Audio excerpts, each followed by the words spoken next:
एहतियात नहीं की गई तो तीसरी लहर श्रीनगर से शुरू हो सकती है। 22 इलाके कंटेनमेंट जोन करार, मस्बत मामलात में 63% इजाफा, जिला इंतजामिया।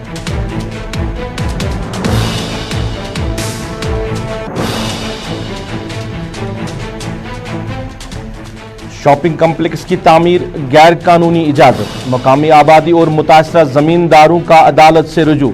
MC हंदवारा और महकमे माल पर मुख्तलिफ नवीयत के इल्जामात।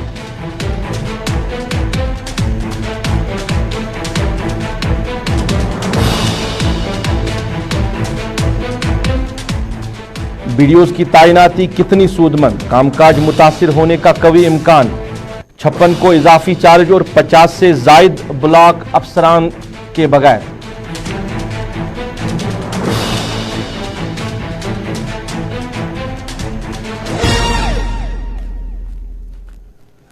आदाब नाज़रीन, आप उर्दू खबरनामा बराह रास्त श्रीनगर के गुलिस्तान स्टूडियो से देख रहे हैं और मैं हूं आपका मेज़बान रऊफ फारूकी। सबसे पहले उर्दू खबर में बात करेंगे कोविड-19 के हवाले से, क्योंकि ज़िला इंतज़ामिया श्रीनगर की बात करें तो डिस्ट्रिक्ट डेवलपमेंट कमीशन श्रीनगर कहना है कि अगर एहतियात नहीं की गई है तो तीसरी लहर जो है वो श्रीनगर से शुरू हो सकती है, क्योंकि जो मुतासिरीन की तादाद है अगर ज़िला श्रीनगर की बात करें तो वो दिन ब दिन बढ़ती जा रही है। इजाफा इसमें हो रहा है और 22 के करीब जो इलाके हैं उनको कंटेनमेंट जोन करार दिया गया है। और जो पिछले हफ्ते की अगर हम बात करें तो पिछले 7 दिनों की अंदर की बात करें तो 63% जो है मस्बत मामलात में इजाफा हुआ है। शहर में मुख्तलिफ चौराहों पर खुसूसी टीमें जो है तैनात रखी गई है, टीकाकारी बूथ कायम किए गए हैं श्रीनगर इंतज़ामिया की तरफ से। किस तरह कोविड-19 के मामलात को रोका जाए, किस तरह हम एम्स को रोक सकते हैं। और जहां सरकार अपनी तरफ से कह रही है कि जो लोग हैं वो एहतियात करें, मगर हर एक मामले को मॉनिटर करना बड़ा ज़रूरी है। चाहे सरकारी सतह की हम बात करें तो ये मामलात अभी तक देखने को नहीं मिल रहे हैं। अस्पतालों की बात करें, बाकी जगह की बात करें तो कहीं ना कहीं वायलेशन हो रही है, लोग भी कहीं ना कहीं भूल चुके हैं कोविड-19 को। अब जिस तरह डिस्ट्रिक्ट डेवलपमेंट कमिश्नर श्रीनगर का बयान आया है कि तीसरी लहर श्रीनगर से शुरू हो सकती है अगर एहतियात न किया गया, तो इस पे हम और ज़्यादा बात करेंगे और हमारे सीनियर साथी हिलाल हांजूरी के साथ बराह रास्त राब्ता काम करेंगे और उन्हीं से जानना चाहेंगे कोविड-19 के हवाले से तफसीलात। हिलाल, खैर मकदम है आपका। उर्दू खबरनामे में डिस्ट्रिक्ट डेवलपमेंट श्रीनगर की बात करें तो उनका कहना है कि अगर एहतियात न बरती गई तो तीसरी जो लहर है वो श्रीनगर से शुरू हो सकती है। बतदरीज इजाफा मस्बत मामलात में हो रहा है अगर हम जिला श्रीनगर की बात करें।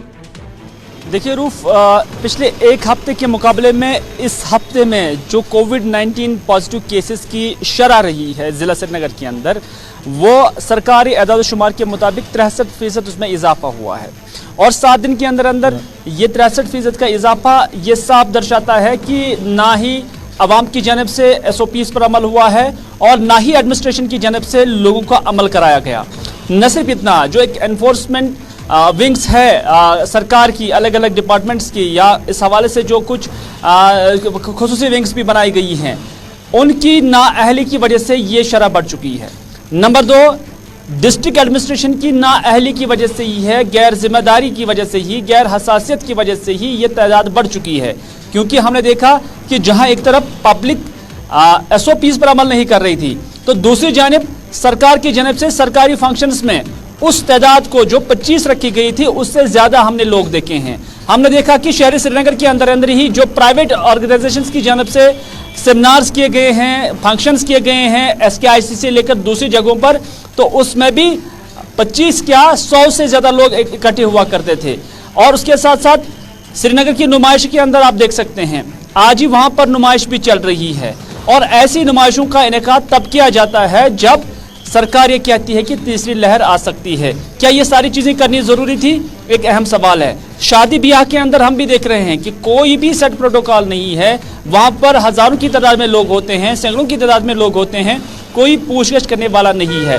और नतीजा ये है कि अब श्रीनगर उस जगह पर आ चुका है कि अब डिस्ट्रिक्ट मजिस्ट्रेट को यह ऐलान करना पड़ता है कि अगर तीसरी लहर जो है वो शहरी श्रीनगर से ही शुरू हो सकती है और इससे बड़ी बदनसीबी कुछ नहीं हो सकती है।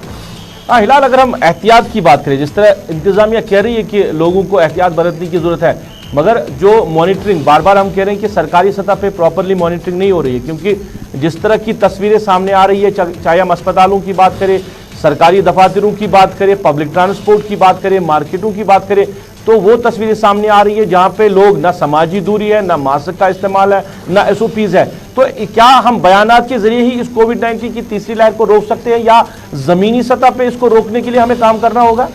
हाँ, देखिए, बयानात से ये रुक नहीं सकती है और जो एहतियाती तदाबीर अपनाने के साथ साथ जो अमली तस्वीर हमें पेश करनी है एडमिनिस्ट्रेशन को ज़मीनी स्तर पर, उसमें उन्हें सूरत लानी होगी, उसके बगैर कोई चारा नहीं है। देखिए, जिससे हमने देखा कि इब्तदाई दौर में जिस तरह से काफ़ी एक्टिव नज़र आ रही थी एडमिनिस्ट्रेशन, काफ़ी मुतहरिक नज़र आ रही थी, वो मुतहरिक सरकार या एडमिनिस्ट्रेशन आज नज़र नहीं आ रही है। नतीजा ये है कि जो तादाद है ये बढ़ रही है और जो खौफ पहले हुआ करता था कोविड को लेकर, वो खौफ भी खत्म हो चुका है। और इस सिस्टम के अंदर जो गाड़ियों के अंदर हम देख रहे हैं कि मुसाफिरों की तादाद कितनी होती है, बाजारों के अंदर रश कितना होता है। आपने कुछ एक जगहों पर पुलिस अधिकारियों को खड़ा करके वहां 100 रुपए 150 रुपए जुर्माने के तौर वसूल तो कर रहे हैं, लेकिन उसमें भी वो शिद्दत नजर नहीं आ रही है जो शिद्दत होनी चाहिए, उसमें भी वो हसासियत नजर नहीं आ रही है जो हसासियत होनी चाहिए। नतीजा ये है कि हम इस दहाने पर पहुंच चुके हैं कि अब एडमिनिस्ट्रेशन ने खुद ही ऐलान किया कि इस तीसरी लहर अगर जम्मू कश्मीर के अंदर शुरू हुई तो वो शहरी श्रीनगर से स्टार्ट हो सकती है। हिलाल, ये भी जानना चाहेंगे क्योंकि सरकार एक तरफ कह रही है कि तीसरी लहर शुरू हो सकती है, एहतियात ना बरतें, और दूसरी तरफ कुछ अहम फैसले लिए जाते हैं, जैसे स्कूलों को खोलने की बात कही जा रही है। अब 50% ही अटेंडेंस, अगर हम उस्तादों की बात करें या स्टूडेंट्स की बात करें, 50% ही अटेंडेंस सही, मगर जहां एक तरफ जो जिला इंतजामिया है वो कह रहे कि तीसरी लहर का खदशा रह सकता है, दूसरी तरफ स्कूल खोलने का फैसला, क्या आज के वक्त में ये सही फैसला है? देखिए रूफ, स्कूल्स को लेकर हर वक्त जो एक्सपर्ट्स हैं उनका यही मानना था कि अगर आपने किसी सेक्टर को लेकर रिस्क लेने की जरूरत होगी तो आप स्कूल्स को खोलने को लेकर रिस्क ले और वहां पर मुकम्मल एसओपीज और एहतियात के बतौर आप स्कूलों को खोल दें। लेकिन जिस वक्त 10वीं और 12वीं जमात के लिए स्कूल खोले गए उस फैसले पर सवालात उठने लगे, क्योंकि जो समाज के लोग हैं, जो तालिब इल्म हैं, जो उनके वालिदैन हैं, जो एक्सपर्ट्स हैं, उनका मानना है कि सरकार ने उनका एग्जामिनेशन कंडक्ट करने के लिए ये प्रोसेस शुरू किया है। अदरवाइज 2 महीने के बाद उनका एग्जाम लिया जा सकता है। यूजुअली जो हमने देखा है कि अक्टूबर नवंबर के अंदर 10वीं और 12वीं जमात के इम्तिहानात लिए जाते हैं। अगर उसी डेट शीट के मुताबिक इस बार भी अक्टूबर और नवंबर के अंदर अंदर ये जो इम्तिहानात लिए जाएंगे तो उससे क्या हो जाएगा कि हर बच्चे को ज्यादा से ज्यादा 15 दिन मिल सकते हैं या 20 दिन मिल सकते हैं पढ़ने के लिए। तो 20 दिन में कौन सा सिलेबस कवर करेगा? और क्योंकि आपने 50% के हिसाब से वहां पर अटेंडेंस भी करनी है और इस तरह से आप लोग ये भी समझते हैं कि जब तीसरी लहर के दहाने पर हम हैं तो उस वक्त स्कूल खोलना, ऐसा लग रहा है कि ये एक जाती फैसला सरकार का था और इससे माशरे को कोई फायदा नहीं है बल्कि माशरे को एक नुकसान हो सकता है। हिलाल, श्रीनगर को छोड़कर अगर हम बाकी इलाकों की बात करें, बाकी अजला की बात करें, अगरचे मस्बत मामला अभी कम ही देखने को मिल रहे हैं। कई ऐसे अजला है जहां पे जो तादाद है वो 0 के बराबर है, मगर जो एसओपीज, गाइडलाइंस और जो एहतियात करने की हम बार बार बात कर रहे हैं वो वहां पे भी नहीं हो रहा है। एक तो लोग भी अपनी जिम्मेदारी नहीं निभा रहे हैं, लोग भी शायद कोविड-19 को भूल चुके हैं, वो ख्याल नहीं रख रहे एसओपीज का, मगर वहां की एडमिनिस्ट्रेशन जो है वो शायद अभी संजीदा नहीं है। क्या आज की डेट में ही संजीदा होने की जरूरत है इंतजामिया को भी और लोगों को भी अगर कोविड-19 की तीसरी लहर से बचना है? देखिए रूफ, ये हकीकत होगा ये बताना कि जो कश्मीर के अंदर हमने देखा कि कोविड का जो ग्राफ किसी हद तक गिर गया था, ये कुदरती तौर पर गिर गया था। बाकी ना ही पब्लिक ने इसमें कोई सपोर्ट किया और ना ही एडमिनिस्ट्रेशन की जानब से कोई सपोर्ट हुआ है। लोगों ने भी बहुत इसे इजी लिया हुआ है और एडमिनिस्ट्रेशन तो पहले ही इस पे जमा खर्चा ही कर रही है जुबानी और उसके साथ साथ बयानात के जरिए ही इसको कंटेन करने की कोशिश कर रही है। अदरवाइज जो कुछ भी हुआ है, अगर इसमें कोई गिरावट आई है तो वो ऊपर वाले की जानब से आई है और अगर इसमें कभी जो तादाद है वो बढ़ रही है वो भी ऊपर वाली और हमारी नाफरमानी की वजह से जो हमने एसओपीज को लेकर यहाँ पर की हुई है। नहीं, अस्पतालों की बात करें तो अगर तीसरी लहर का खदशा है तो क्या सरकार मुतहरिक है अस्पतालों को लेकर? क्योंकि पिछली दो टर्न जो हुई, दूसरी लहर या पहली लहर में हमने देखा कि अस्पतालों में उस तरह का इंतजाम नहीं रखा गया था। तो तीसरी लहर के हवाले से क्या अस्पतालों में सरकार ने वो चीजें मुहैया रखी है? क्या मुतहरिक है सरकार? इससे पहले ही हमने कहा है कि इसके लिए जो बेड्स होते हैं, ऑक्सीजन होते हैं या बाकी अमला होता है वो तो पहले से ही यहाँ पर है। हालांकि उनको डाइवर्ट तो किया गया था, लेकिन सरकार को अगर लगेगा कि वो तीसरी लहर आ सकती है तो उस वक्त उन्हें रीएक्टिवेट किया जा सकता है, क्योंकि इससे पहले जो एक्सपीरियंस सरकार की रही हैं फर्स्ट वेव और दूसरी वेव को टैकल करने के लिए उसी अमले को, उसी इंफ्रास्ट्रक्चर को, उसी निज़ाम को फिर से अमलाया जा सकता है। लेकिन अब सरकार भी देख रही है कि कहाँ कहाँ पर ज़रूरत है और वहाँ पर इसका बरोकार भी लाया जा रहा है। चले हिलाल, बात करने के लिए बहुत बहुत शुक्रिया। हमारे सीनियर साथी हिलाल हांजुरी बात कर रहे थे। बात हो रही थी तीसरी लहर के हवाले से, क्योंकि श्रीनगर की इंतजामिया की बात करें, डिस्ट्रिक्ट श्रीनगर की जो इंतजामिया है, उन्होंने जो खदशा जाहिर किया है कि अगर एहतियात नहीं बरता गया है तो तीसरी वेव जो है वो श्रीनगर से शुरू हो सकती है। डिस्ट्रिक्ट डेवलपमेंट श्रीनगर का बयान आ जाया है कि उनका कहना है कि एहतियात बरतने की ज़रूरत है। जो भी लोग शहरी श्रीनगर का रुख करेंगे, उनको चाहिए कि वो मास्क का इस्तेमाल करें, समाजी दूरी का ख्याल रखें और SOPs का पालन ज़रूर करें। रोकना है तीसरी लहर को तो हमें एक आम शहरी को अपना सही होने का सबूत देना है और जो SOPs है, गाइडलाइंस है, उनका पालन करना ज़रूरी है। मगर सरकार के लिए भी है कि वो पब्लिक जो ट्रांसपोर्ट है उसकी देखरेख ज़रा करे कि वहाँ पे किस तरह की भीड़ रहती है। अस्पतालों में भी आजकल भीड़ रहती है, वहाँ पे ज़्यादातर मास्क का इस्तेमाल नहीं किया जाता है और जो पब्लिक गैदरिंग्स हैं वहाँ पे भी ज़्यादा इन चीज़ों का ख्याल रखना बड़ा ज़रूरी है।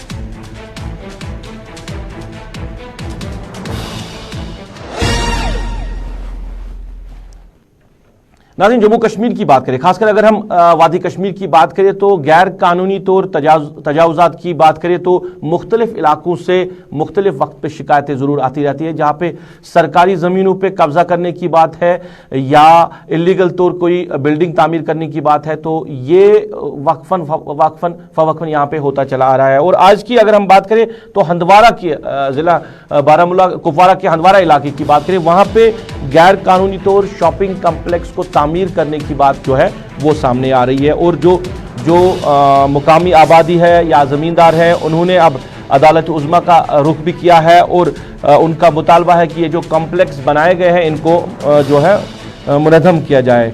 ये 2 सालों की कारकर्दगी की बात कही जा रही है कि 2 सालों के अंदर इस तरह के जो कॉम्प्लेक्सेस है या बिल्डिंग्स है वो तामीर हुई है ज़िला हंदवारा में। और जो बाईपास हंदवारा का है वहाँ दाएं बाएं इस तरह की जो तजावुज़ात है उनको खड़ा कर दिया गया है। और लोगों ने ये भी इल्ज़ाम लगाया कि ये जो सारी ज़मीन है ये ज़मीन जो है आबी अवल ज़मीन है, यानी वाटर बॉडीज़ है और वाटर बॉडीज़ पे ही कब्ज़ा करके यहाँ पे बिल्डिंगें तामीर की गई है।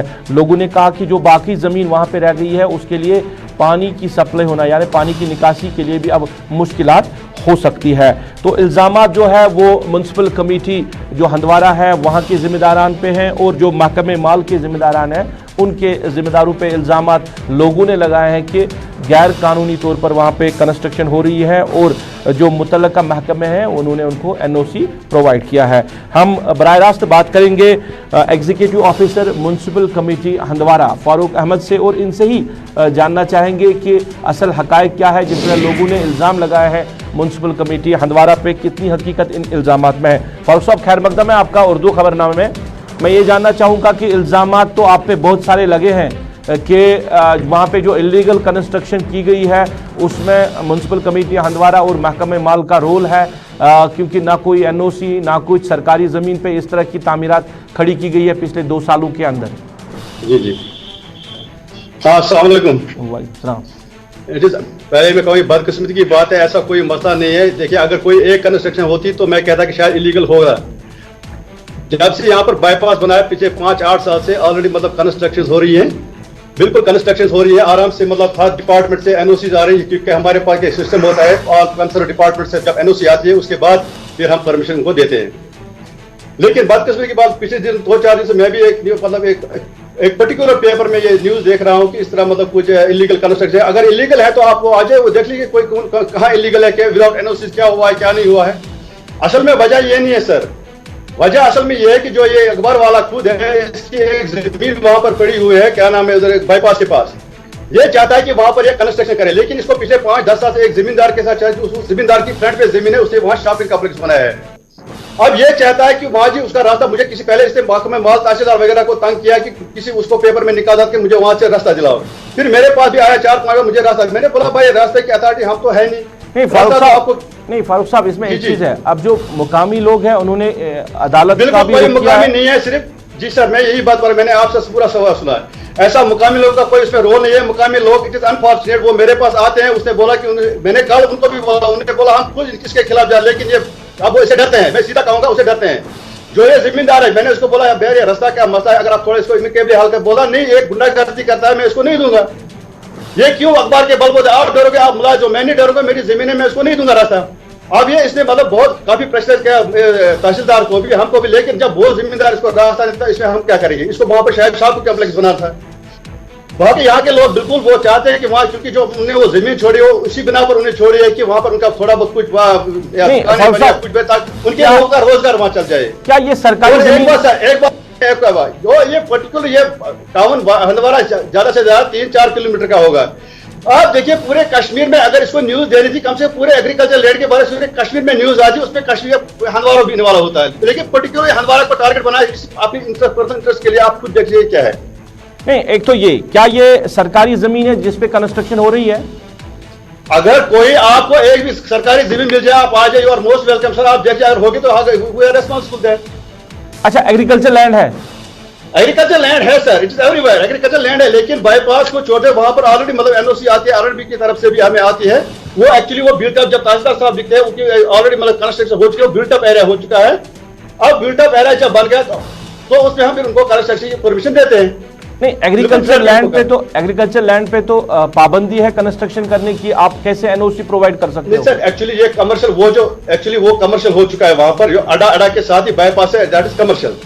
अब ये मैंने नहीं किया, मैं तो सर 1-1.5 साल से पीछे 8-10 साल से यहाँ पर कंस्ट्रक्शन वो तो चलता रखा, 8-10 से यहाँ पर कंस्ट्रक्शन। अब इससे पर्टिकुलर क्या 2 ही साल में अगर कंस्ट्रक्शन आप आ जाइए, आप देखिए मेरे आपसे जो भी रिकॉर्ड पड़ा हुआ आप खुद देख लीजिए कितनी देर से मतलब परमिशन गए हुए हैं। नहीं, आप कह रहे हैं कि ये कमर्शियल हो चुका, क्या सरकार ने कोई ऑर्डर? मतलब वो बिल्टअप एरिया कंस्ट्रक्शन हो चुकी है वहां पर। नहीं, महकमा माल ने तब्दीली लाई है उस ऑर्डर में जो माल, जब महकमा माल किसी को आबी अवल लिखते हैं, कभी किसी को मतलब साथ में फारूक साहब मेरी बात सुनिए। जो जमीन है अगर ये सरकारी जमीन नहीं है, ये एग्रीकल्चर लैंड है, तो उस पर भी पाबंदी है अदालत की तरफ से कि वहां पे कंस्ट्रक्शन नहीं हो सकती। आप कह रहे हैं कि आप कि इसको कमर्शियल में तब्दील किया गया, क्या कोई आर्डर महकमे वाले मैंने नहीं किया बना हुआ है?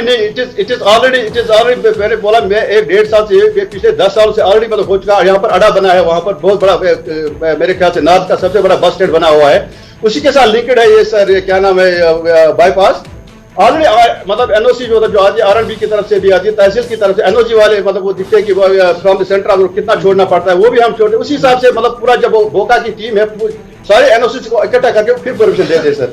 नहीं, एनओसी कोई भी दे सकता है, वो गलत भी दे सकता है, क्योंकि अगर आप खुद कहते हैं कि पाबंदी है एग्रीकल्चर लैंड पे कंस्ट्रक्शन करने के हवाले से, अगर महकमा माल ने उस ऑर्डर में कोई तब्दीली लाई है, क्या वो ऑर्डर सामने रखा गया है?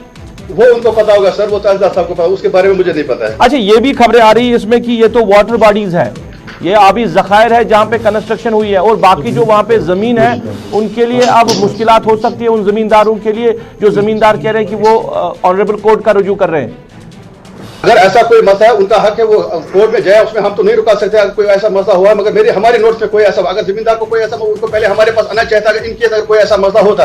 अब इससे मतलब कुछ ऐसे मसलों के बारे में हमें कुछ पता नहीं है, अगर किसी को कोई मसला तो वो हमारे पास आता है, इनके देखे कोई ऐसा मामला होता तो उस पर पूरी कार्रवाई करते हैं, लेकिन हमारे भी नोटिस में तो कोई ऐसा मसला है नहीं।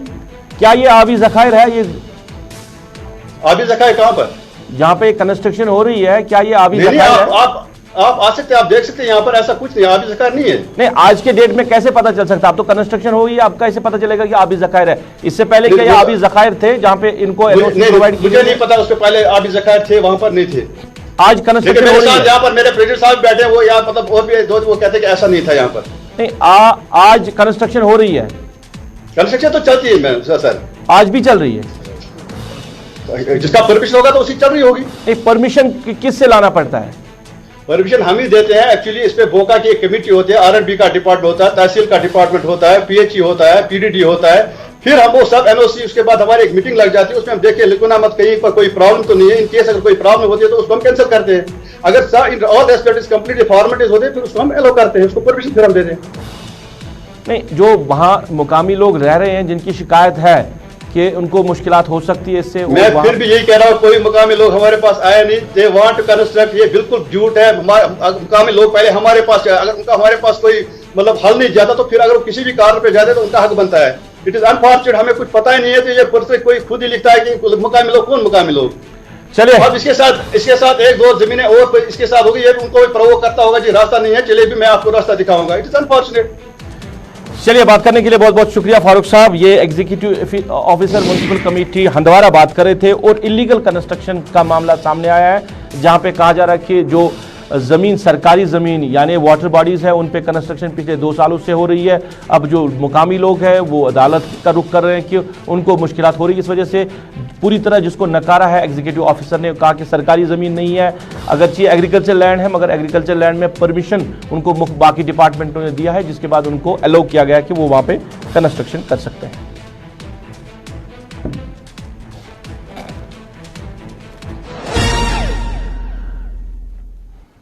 नाज़रीन, अब जरा बात करेंगे दिही तरक्की महकमे के हवाले से। सरकार ने एक ट्रांसफर ऑर्डर जो पिछले दिनों सामने आया है, जहां पे वीडियोस की जो है ट्रांसफ़र की गई है, उसमें कुछ इल्ज़ामात लोगों की तरफ से भी लगे हैं। उनका कहना है कि 50 के करीब ऐसे ब्लॉक हैं जहां पे अभी ऑफिसर जो है वो तैनात नहीं किया गया, यानी जो वीडियोस हैं वो तैनात नहीं किए गए हैं, और 56 के करीब जो वीडियोस हैं उनको इजाफी जिम्मेदारियां दी गई है। और इजाफी जिम्मेदारियों में ये भी सवाल सामने आया कि जो डिस्टेंस एक ब्लॉक से दूसरे ब्लॉक की है वो काफ़ी ज़्यादा है। इससे ये कि दोनों ब्लॉकों पे काम मुतासिर हो सकता है, और जहाँ पे अभी 50 के करीब जो ब्लॉक से जहाँ पे ऑफिसर तैनात नहीं किए गए हैं, वहाँ पे लोगों को मुश्किलात है। और उसके साथ साथ जो 74 नए वीडियोस लगाए गए हैं, उनमें 19 जो है कश्मीर डिवीज़न के हिस्से में आए हैं और 55 जो है वो जम्मू डिवीज़न के हिस्से में आए। तो लोगों का ये इल्ज़ाम है कि मुश्किलात लोगों को हो रही है, क्योंकि सीज़न था यहाँ पे काम का, वो भी ना हो सका है। सरकार ने अगरचे ऑर्डरनामा निकाला, एक तो काफ़ी देर के बाद निकाला, और जो लोगों की डिमांड थी इस ट्रांसफ़र के हवाले से वो पूरी तरह नहीं हो पाई है। Director rural development Kashmir Tariq Ahmad Zargar हमारे साथ फ़ोन लाइन पे बराह रास्त मौजूद है। इनसे ही लोगों की इस शिकायत के हवाले से और इस ट्रांसफ़र जो लिस्ट है इसके हवाले से जानना चाहेंगे। तारिक साहब, खैर मकदम है आपका। उर्दू खबरनामे में ये जानना चाहूँगा कि जो ट्रांसफ़र्स की गई है वीडियोस की, उसमें कुछ 2-3 नुक्ते जो लोगों ने सामने रखे हैं। एक तो ये कि 50 के करीब अभी ब्लॉक्स है जहां पे अभी भी ऑफिसर मौजूद नहीं है, जहां पे लोगों को मुश्किलात हो रही है, क्योंकि ज़्यादातर जो रूरल एरियाज़ की हम डेवलपमेंट की बात करें, काम की बात करें, वो ब्लॉक के जरिए ही हो रहा है।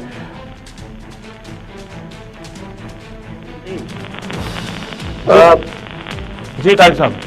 हाँ, इसमें ऐसा है कि ये जो अभी तबादले और तकरीरें हो गई, इसमें जैसा आप कह रहे हैं कि 40 के आसपास आप बता रहे हैं कि वैकेंट है, ऐसा नहीं है। 24 जो ब्लॉक्स हैं आज के डेट में वैकेंट है, जिनमें कोई इजाफी चार्ज नहीं दिया गया, लेकिन वो हम कर रहे हैं 1-2 दिन के अंदर वो हम हर एक ब्लॉक में कम से कम इजाफी चार्ज को दे देंगे। अभी कुछ वीडियोस और भी आना बाकी हैं, पाइपलाइन में ये चल रहा है।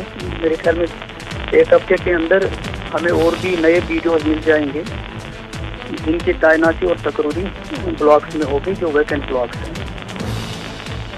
जो इजाफी चार्ज का मामला है, यहाँ पे भी लोगों को मुश्किलात हो रही है, दिक्कतें। एक तो आपके ऑफिसर को भी दिक्कत हो रही है, एक ब्लॉक से दूसरे ब्लॉक जाना और दोनों ब्लॉकों को हैंडल करना, और इसमें यह भी मामला सामने है कि डिस्टेंस काफ़ी ज़्यादा रहती है एक ब्लॉक से दूसरे ब्लॉक के लिए, काफ़ी दूर जाना पड़ता है। तो क्या वो अपना ऑफिस अटेंड करेंगे या जो इजाफी चार्ज दिया गया वो ऑफिस अटेंड करेंगे, और जो लोगों के मामला हैं वो सुने नहीं जाते हैं, और यहाँ से सीज़न जो कामकाज का जो सीज़न है वो भी ख़त्म होने को है।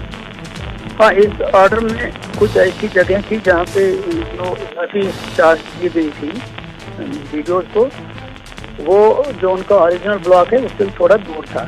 वो मामला हमने एडमिनिस्ट्रेटिव डिपार्टमेंट के नोट्स में लाया है, तो उसको भी वो 1-2 दिन के अंदर ठीक करें। हम ये चाहते हैं कि जो ब्लॉक जिन वीडियोस को इजाफी चार्ज दिया गया, तो वो कंटिन्यूअस ब्लॉक्स में उनको दिया जाए। तो वो उस पर अभी चल रहा है, मेरे ख्याल में 1 या 2 दिन के अंदर वो कुछ मामला जो सामने आ गए थे वो ठीक हो जाए। उनको जो कंटिन्यूअस ब्लॉक होगा, जो एडजेसेंट ब्लॉक होगा, वहीं पे इजाफी चार्ज दिया जाएगा। चलिए तारिक साहब, बात करने के लिए बहुत बहुत शुक्रिया। जी जी जी।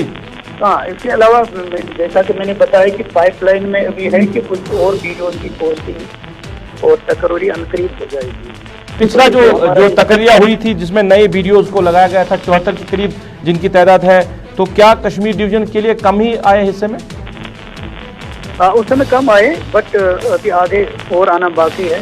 तो इंशाल्लाह मुझे लगता है कि कुछ चंद ही दिनों के अंदर और भी वीडियो तैनात हो जाएंगे और गेम कमी जो है भी वो पूरी हो जाएगी। चलिए, बात करने के लिए बहुत बहुत शुक्रिया Tariq sahab. Director rural development Tariq Ahmad Zargar बात कर रहे थे। जो सरकार ने ऑर्डरनामा जारी किया है कि जहां पे वीडियोस को मुंतकिल किया गया, उनकी तब्दीली जो है वो अमल में लाई गई है। इसमें 2-3 अहम चीज़ें हैं जहां पे लोगों ने शायद खदशात का इजहार किया कि एक तो कि तैनाती प्रॉपरली नहीं हुई है, दूसरा कि जो 56 के करीब जो वीडियोज़ हैं उनको इजाफी जिम्मेदारी दी गई है, उससे लोगों के कामकाज मुतासिर हो रहे हैं।